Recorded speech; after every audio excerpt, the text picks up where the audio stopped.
It's thinking.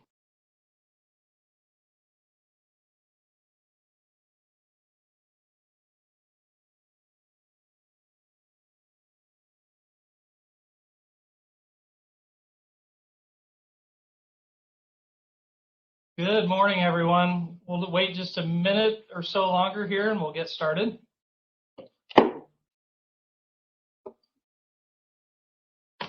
All right, my name is Jake Akehurst. I am a program director for Johnson County Community College Continuing Education. I'll be your host and Q&A guy today.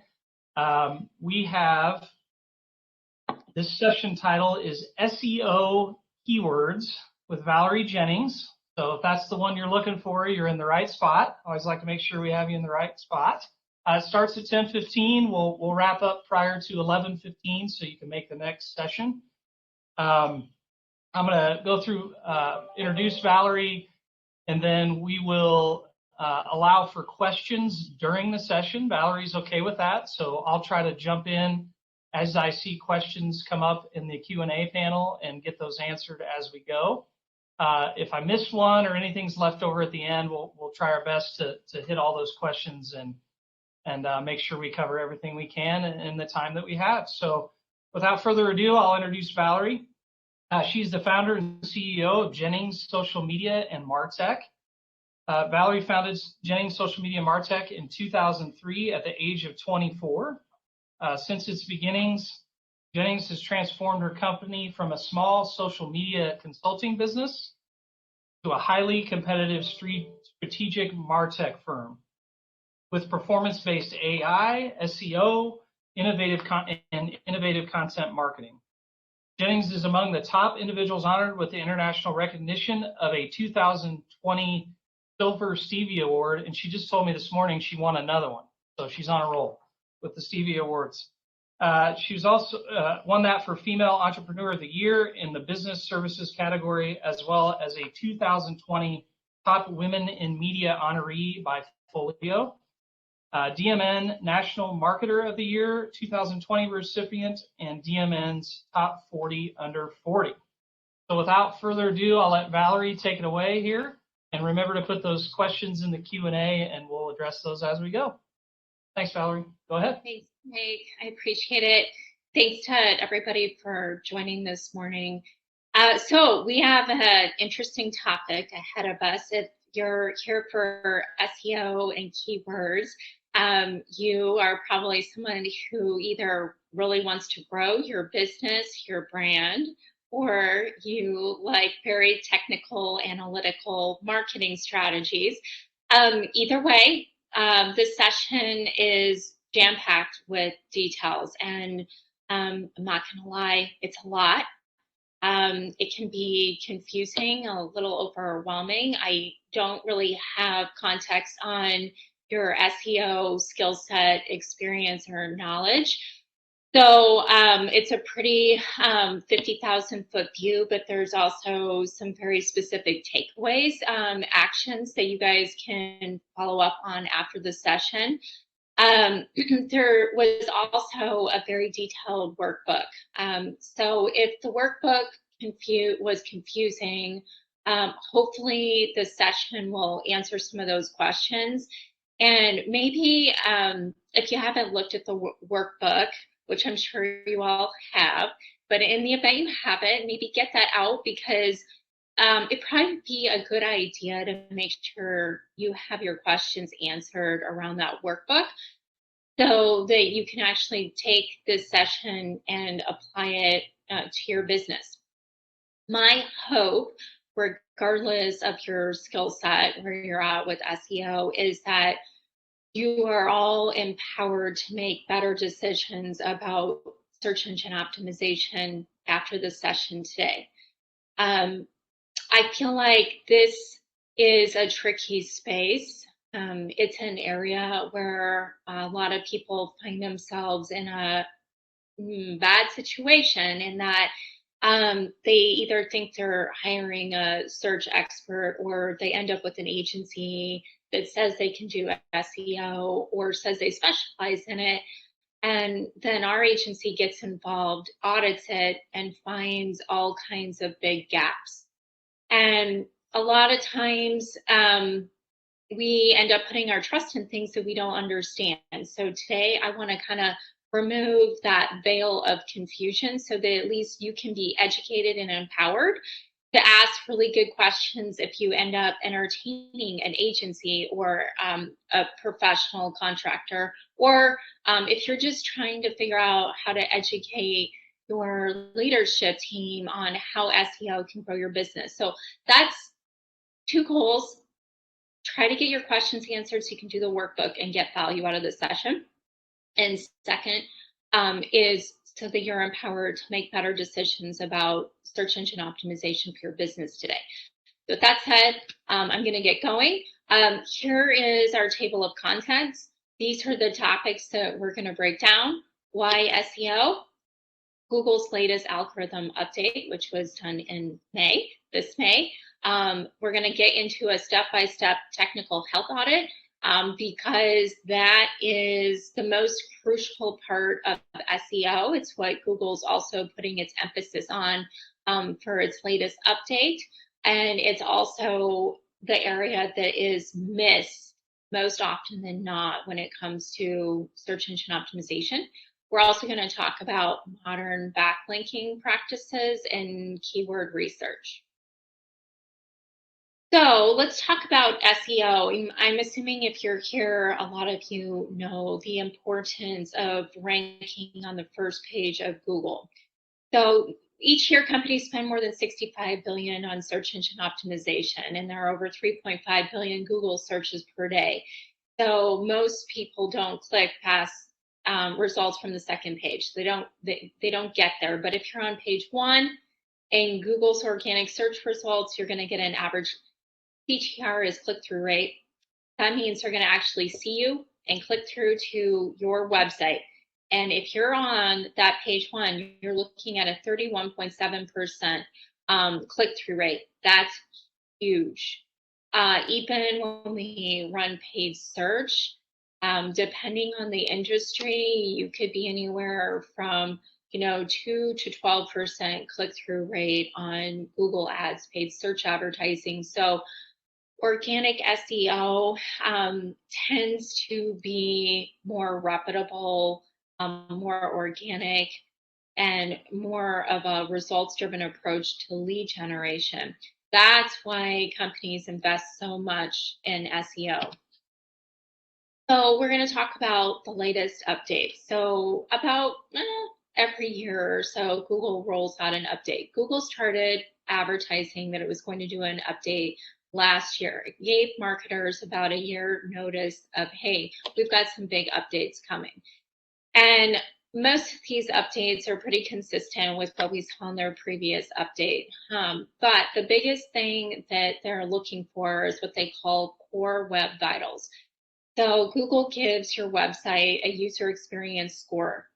And what it is looking at is how long it takes your website to load on desktop and mobile, its interactivity, and its visual stability.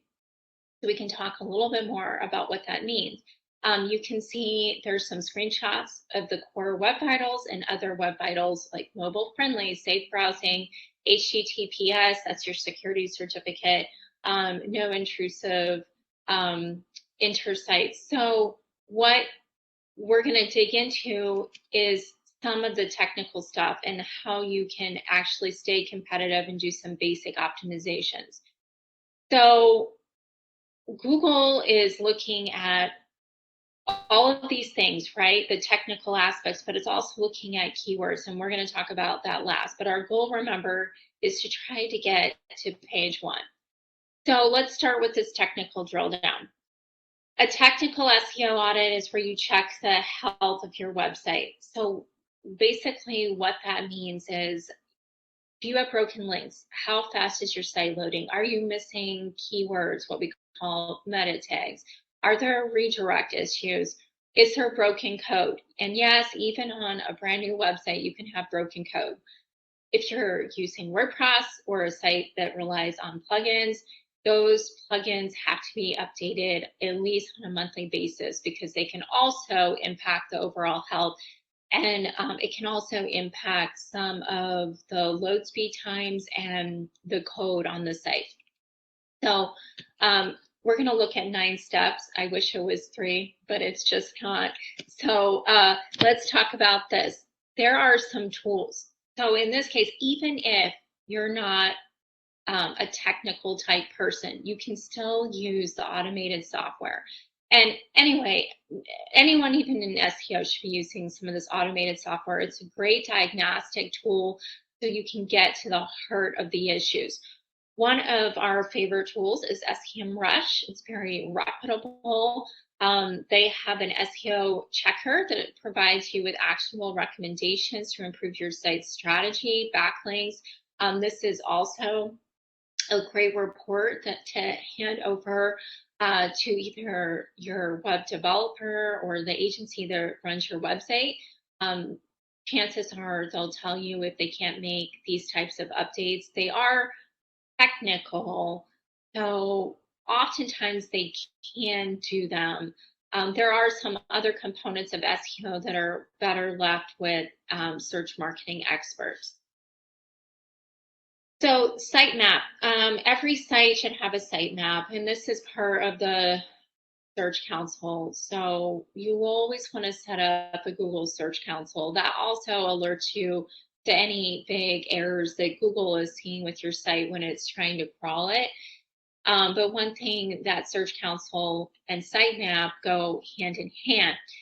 This sitemap is added to the website. What it does is it talks to Google and communicates your website structure to help it discover pages. This is like an essential item. Again, oftentimes this is left out of the technical component of SEO. So make sure it's clean, concise, and up to date. And then check browsable versions of your website. Make sure there's only one version. So sometimes this can happen if you do a website migration where, let's say you have a website, you get a new website. Or maybe you migrate some files, or maybe something doesn't get moved off completely the old site onto the new site. So you just want to make sure there's only one version that is browsable. Multiple versions will confuse Google, can hurt your rankings. And then always have a security certificate. This safe browsing, HTTPS, is a huge, huge deal. Google will prioritize websites that are using this. It's basically an essential SEO and even website health exercise that everybody needs to be doing. It used to be kind of optional. It's not optional anymore. So another step 4, check internal links. So look at click depth as low as possible. So this is on the user experience side of things. You want to minimize the number of clicks that it takes for people to get from the homepage to other pages, and then make sure you have no broken links. Again, SEMrush will give you that information. There's also some other free software out there that will give you that information on broken links. Another tool that we suggest here is just called Website Auditor. I haven't personally used that one, but it is one that I know others use. Then the next step, and this is huge, it's site speed. So if your website takes 5 seconds to load, the probability of a bounce is 90%. So you really want to kind of stay in the 3-second sweet spot. It is not easy to achieve. Some of our websites are running on legacy code, or our websites have been updated so many times that the code has gotten dirty or messy. And so this can really affect your site speed. Sometimes when we do audits, there really is no other option for the client but to migrate to a new WordPress theme, to get on something that's more modern, to get on something that just has cleaner code that we can work with. So this is also a huge deal to Google. This is part of the 2021 algorithm update as well. And there are two tests, mobile and desktop. They're both extremely important. You can use the Google Site Speed Test tool, which is very strict. And I don't know anyone that gets like great scores on there most of the time or the first time until they do some work. You can also use Lighthouse. You can use Ahrefs as another tool. A lot of web developers like GT Metrics. We've got these references later on in the deck, I believe, and I think they're included in your workbook as well. But GT Metrics seems to be the one that most web developers gravitate towards. So as I meant, oh, and here we go. I kind of jumped ahead here. So you can see on the right the graphic that talks about the probability of a bounce. And basically what a bounce means is that people just leave. They just don't stick around because it's just taking too long for the site to load. So HTTPS content, and this, you guys probably have seen this error. Your connection is not private. That's this secure browsing. Make sure your links and redirects link to the HTTPS. Again, this is very technical. This is something that belongs with the web developer or the group that's handling your website. Google Analytics is something else that's super important that you have set up. This should always be placed above the header of each web page. You want to make sure your analytics is reporting accurate live data. There's always about a 24-hour delay with Google Analytics. So something else an SEO person or a web person can set up for you in place on the website. And then you or somebody on your marketing team will want to do some testing to make sure that everything is working and loading and that forms are being submitted and goal conversions are being tracked. So backlinking is an interesting topic and can be a little sticky. Long time ago, back in the early days, you could basically just contact sites and just say, hey, you're basically a backlink directory site. I want you to link to my site. Or people would go out and they would build all these microsites and they would put them all over the internet. And then they would just manually have those microsites link back to their main site. Well, as Google does and other platforms, they decided to change their ranking factors, and now they're only looking for high quality, relevant backlinks. And so what that reduces this backlinking approach to is contacting blogs or news sites or doing PR, having a publicist reach out to trade sites and asking them to add links. Our SEO team each month contacts different blog sites and asks them to add a hyperlink in their articles with a little blurb back to our client sites. Those aren't news placements by any means. It is strictly a strategic SEO maneuver. You do want to make sure that if you take this aspect of SEO on, that you're vetting the sites and making sure that they're quality and they're not like a spammy looking site, but they actually have some sort of blog or news infrastructure to the site. Do a backlink audit. Again, you can use Ahrefs or SEMrush, and they will help you figure out where you need more high value links. Crawlers just don't look for hyperlinks enough. They also check brand mentions. So it's important what's going on and off your website before making a backlink audit. You can use these tools. Look at that. You can also run some quick searches. So quality over quantity. There's some webmaster guidelines on backlinks. you just want to make sure that, again, these sites look like news or blog sites. SEMrush also has a component where you can type in any website and it will give you a score. It's basically a ranking score from a scale of 1 to 100. You want to be somewhere between 50 and 100. That is what we would consider a real high quality backlink. If you have a marketing team that's working with bloggers and trying to get articles placed, and this blogger or news outlet is basically saying, okay, here's the cost for you to be placed on our site or our blog, we immediately go over to SEMrush and look at their ranking score to make sure, hey, this is a good fit. They're between 50 and 100. That's in our sweet spot. That's going to be a quality investment, not just from a PR standpoint, but also from an SEO standpoint. So here's where we get into more detail about the authority of the linking page and the minimum domain authority. That's the ranking factor I was talking about, between 50 and 100. And then this SEMrush backlink analytics tool is also extremely helpful in vetting those types of sites.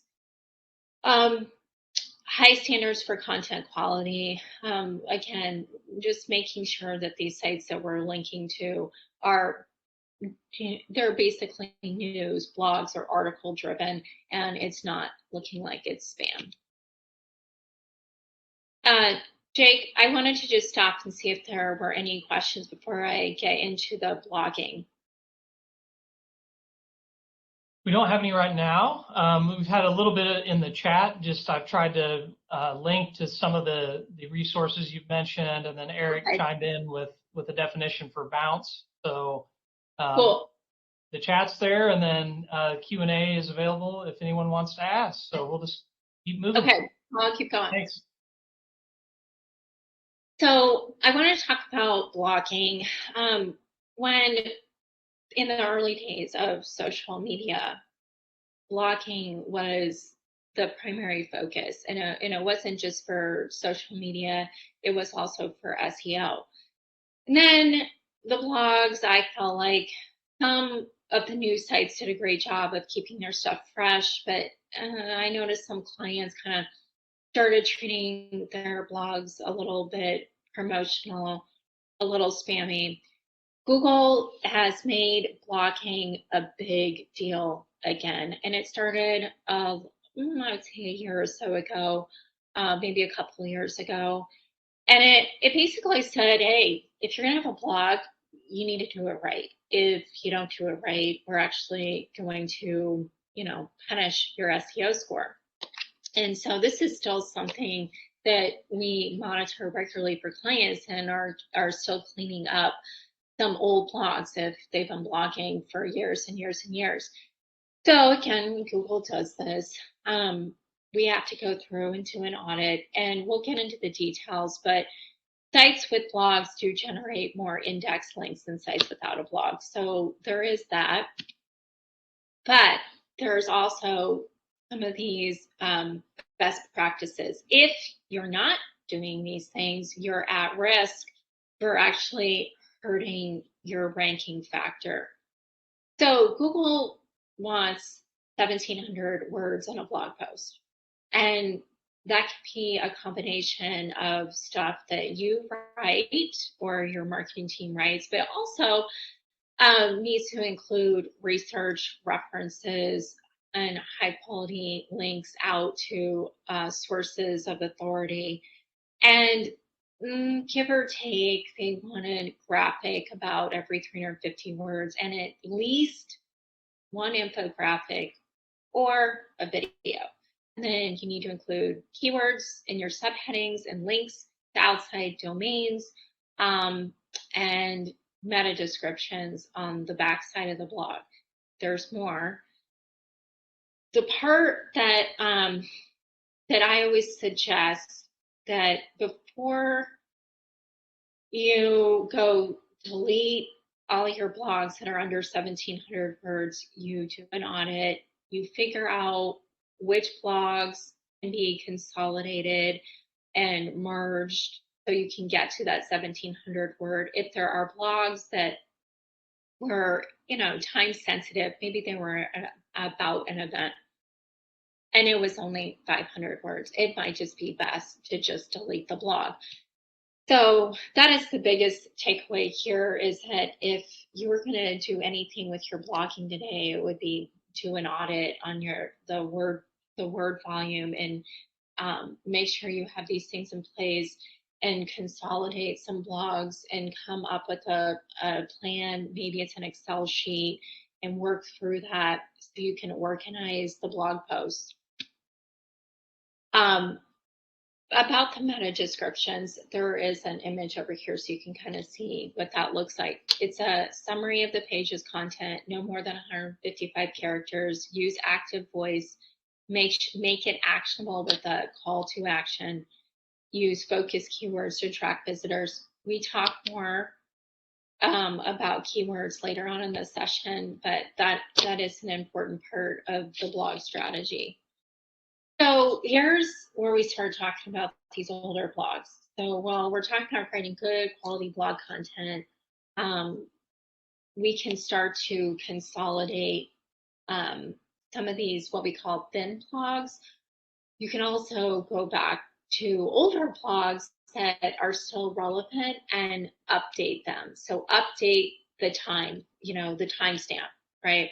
Update that, add 350 new words at the intro.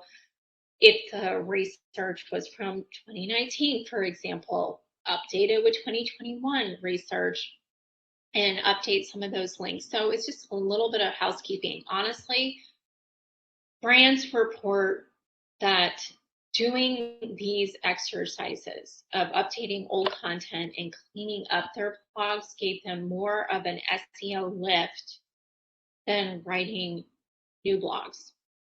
So there is a reward in taking the time to do this and just take a step back and clean it up and then move forward with a new blog strategy.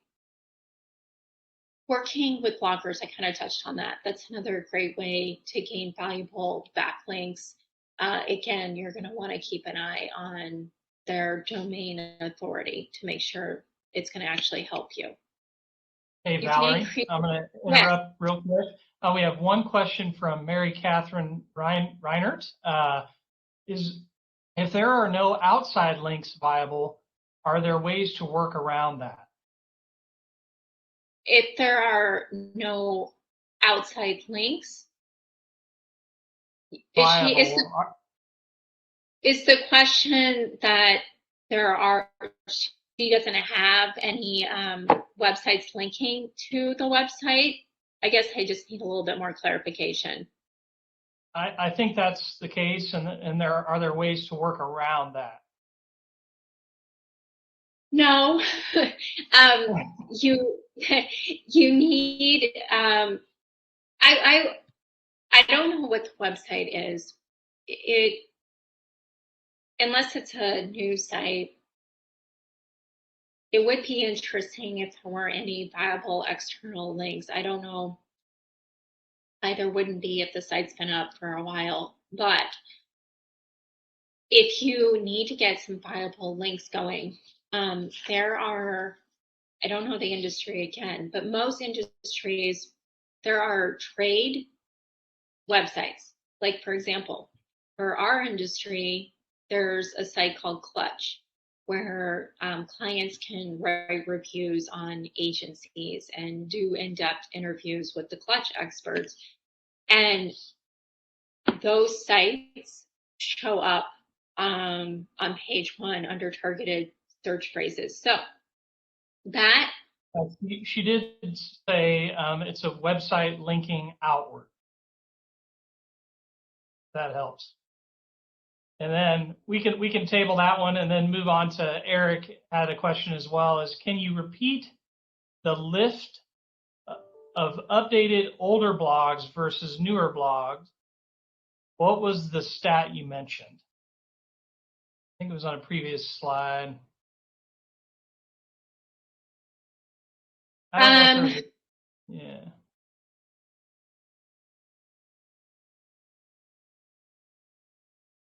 Well, I think that the presentation will be available to people, but I think what I was saying is there's a big reward in updating these older blog posts, because if you don't do it, you're actually going to hurt your search ranking.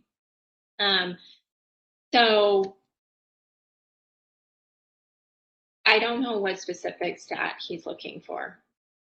I'm not sure you mentioned a specific stat. I just think you said it helps. I don't know if there's a specific stat that was referenced. But, there are, honestly, I've come across some specific statistics with brands that have said, hey, we actually took the time to audit our blog, fix it, follow Google's best practices, and they had a huge lift in their SEO.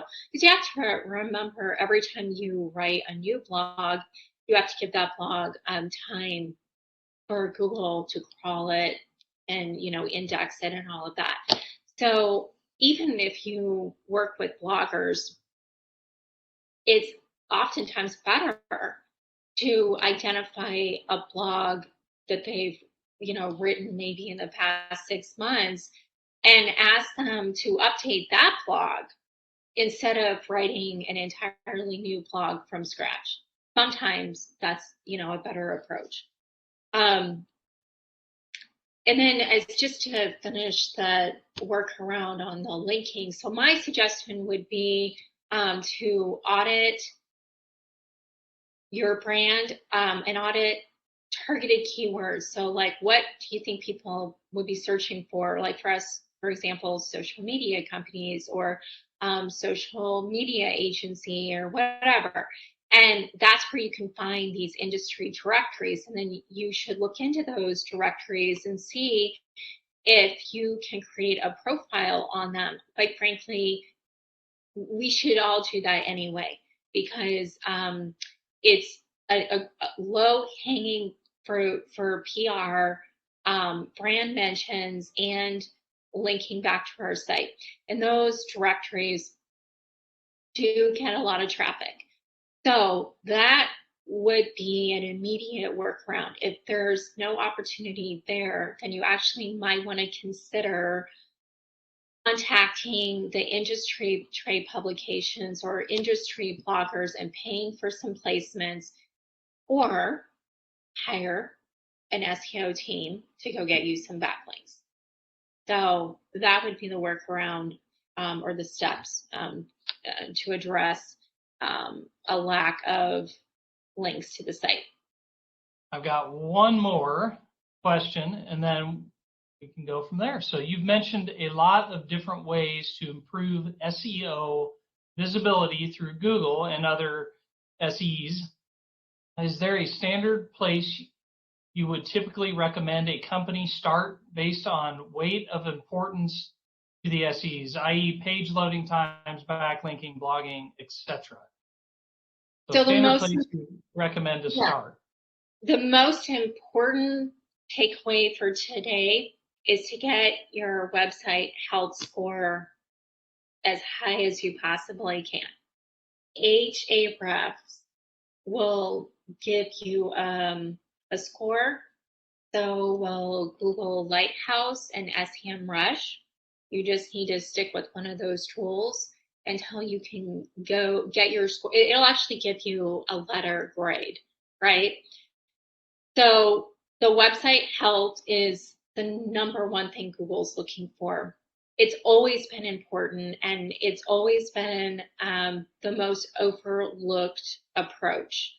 Now Google's basically making that one of the top priorities for this new algorithm update, and load speed time factors into website health.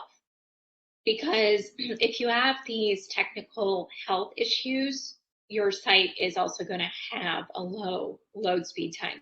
So those two things work together, but you also need to set up some of these resources to get started, like Google Search Console, Google Analytics. Pick one of these tools that you're going to use to monitor your website health.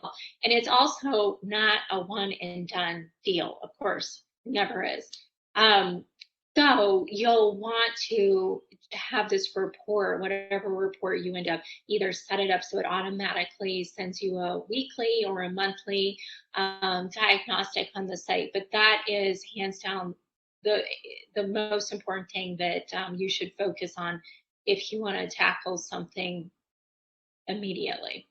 And we as an agency would tackle that area first before we would start making optimizations to the website content, either on the front of the pages or on the back of the pages. Any other questions? We're good now. We answered those, so we don't have any open questions Awesome. right now, so dive Perfect. back in. All right. So with this backlinking, there are a couple of resources on here that would help you identify places for links. So I think it's BuzzStream, don't quote me on this, but I think it's BuzzStream that you can actually put your competitor's name into the platform and it will tell you where all the backlinks are. SEMrush will also do an analysis on your competitors and it will list out the sites that are linking to them. So sometimes that is just a great place to start if you're not sure on backlinks. And like I said, SEO teams follow a standard process like ours where they identify sites that are more blog news driven, and we reach out and get backlinks that way. But you can also look at what your competitors are doing too and check out these two resources if you're trying to figure out which sites you should identify and contacts to reach out to for backlinks. All right, we are going to transition into keyword research. So this is another step in the backlinking audit. It's really one way to figure out what people are typing into search. So 90% of pages get no organic search traffic from Google, according to Ahrefs. And this is sometimes because no one did the research, or people were involved in identifying keywords and they were using industry jargon and not really using the words that are most popular on Google that mainstream is using. In addition to using the Google keyword research tool, just get on Google and type in keywords, what you think your industry keywords are. You will see the results. You'll also see suggested results. This is an important part of the process. And a technical SEO person who doesn't know your business or your brand could misinterpret what you do, give you some targeted keywords, and then they're not really returning the results that you need. Maybe the keywords are too broad and the results are too broad and it's not really pulling back appropriate search results. So it's important that you connect these dots and definitely do this research component. So here's a keyword research checklist. Each page should target one primary keyword and only one primary keyword. You can use these resources. I haven't talked about Neil Patel's Uber Suggest, but it is nice. And he's fabulous. He's a thought leader in the industry. His blog posts are super informative. He's always on top of the updates, but he also has this tool that gives you some suggestions. I think it's helpful. I think all of these, like Google Keyword Planner is, I think, more technical, whereas the Uber Suggest integrates a little bit more even for helping you figure out blog topics. SEMrush and Ahrefs is also a little bit more technical, but they're all good. And I mean, I would suggest checking them all out and kind of figuring out which ones are best for you. Yeah, and here's a side note. Running blogs, these tools will help you figure out what the most valuable keywords are to use in your blog post. So it's not just for the individual web pages, but we're talking about blog posts as well. So here's just a sample screenshot. So we went to Ahrefs. We typed at the top here, we put in link building, and we asked for a phrase match in the US. And these are the different topics, the volume, the search volume, the average number of clicks on these type of keywords. And if you were to buy this, if you were to set up Google Ads, your cost per click based on the Google bidding strategy would look like this: $7 a click for the keyword link building, $6 for link building strategy, $25 a click for link building services. So if you're going to buy this, that's what it would look like. That's why companies also invest in the organic SEO, because yes, you have to have patience with it, but the payoff is big in the long run. So continuing with the research checklist, assess search intent. So it's the reason behind a searcher's query. So these are the 3 C's: content type, the format, the angle. So if we're typing in SEO checklist into Google, it gives you these results. So we can see content types, blogs, content formats, lists, content angle, freshness, as almost all of the titles mention the year. So timeliness is a factor. So think about that. So if you did this research and you want to try to blog on SEO checklist, these are the things that you should consider. You're going to write a blog, it's going to be a list, and it's going to be current for 2021. You can continue to take the 3 of the top ranking pages and put them into Ahrefs content gap tool to show you the keywords that 1 or more of these pages rank for, so you can continue on the research. People want to know. Look at what people also ask section when you're searching your topic. So up here we typed in SEO keywords, and then right below that, I'm sure you guys have seen it, people also ask these 3 things. So those could either be individual blog topics or things that your blog might cover. These could also be great headlines for your blog post. This is your chances of ranking in Google for keywords. So there's a difficulty score, and Ahrefs, this is a screenshot from Ahrefs again, where you put in a keyword and it's going to tell you, hey, this keyword is super difficult to rank on. Like, you're going to have to work really hard and do a lot of content because there's a lot of competition out there.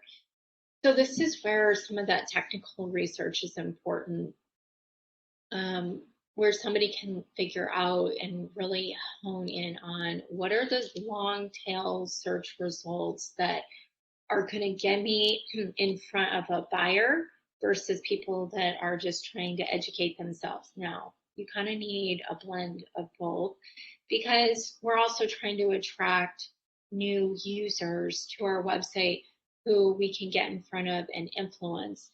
So part of that is thought leadership. And so if we can expose some of this content, it's more of a, you know, they're kind of at the top of the funnel, but there's also these keywords like, you know, social media marketing company. If somebody's typing that in, hey, they might be looking for a job, or they might be looking for an agency.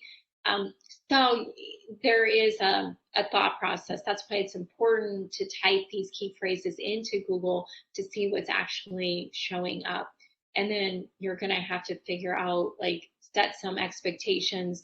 If this is a super competitive keyword or phrase, you're going to have patience with it. It's going to be a process to get to page 1 of Google. Another approach on this checklist is to ask Google to recrawl your website through the Search Console once you've made changes. So sometimes the Search Console will automatically notify Google when you have a new blog, but it's not a bad idea to ask Google to recrawl the website if you've added pages or recently done some optimizations, and that's done through the Search Console. Most SEO teams know that you need to do that. But if you're not the one doing this, it is something that you should be asking your search marketing expert, consultant, agency to do for you. So while there's a lot to SEO and keywords, these are the resources again. One that we didn't, or there's a couple in here I didn't talk about.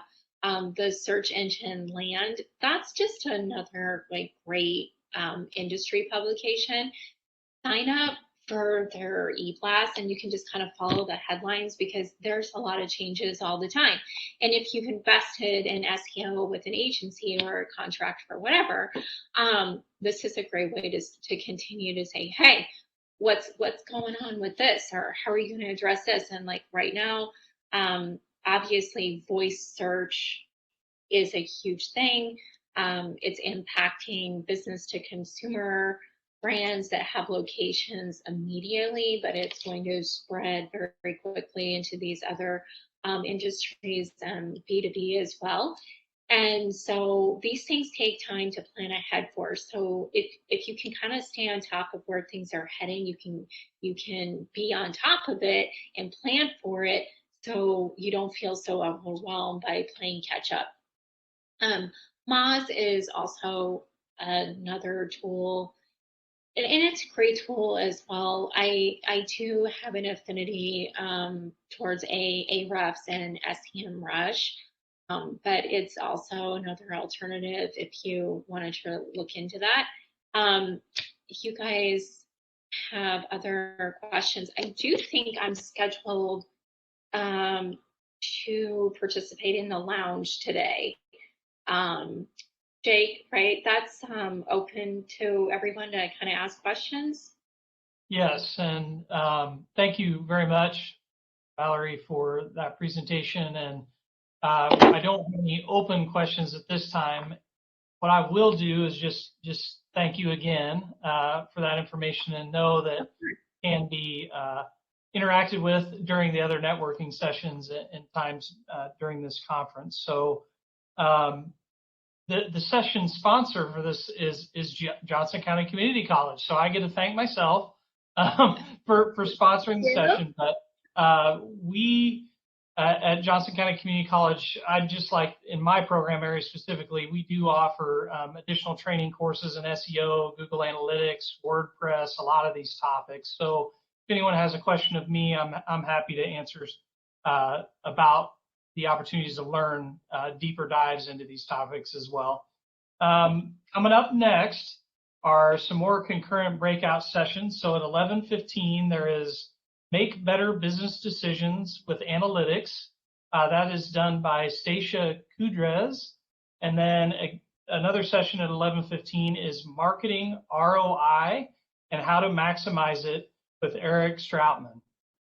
So those two sessions are coming up next.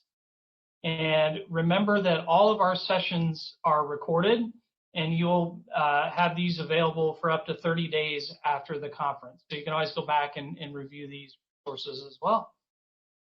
I'm not seeing any other questions, so I can wrap up, and unless you have anything else, Valerie. And No, I don't. I couldn't go into much detail about the workbook because it's pretty self-explanatory. But like I said, if somebody has a question, I'll be in the lounge, so happy to answer any follow-ups about SEO or even just digital marketing in general. So, but yeah, appreciate everybody's time. Hope you got something out of this today. I hope you feel empowered to make better decisions about the SEO, and look forward to seeing you guys in the future. Thank you. All right. Thank you so much. All right. Have a great rest of the afternoon. You too. Bye, Jake. Bye.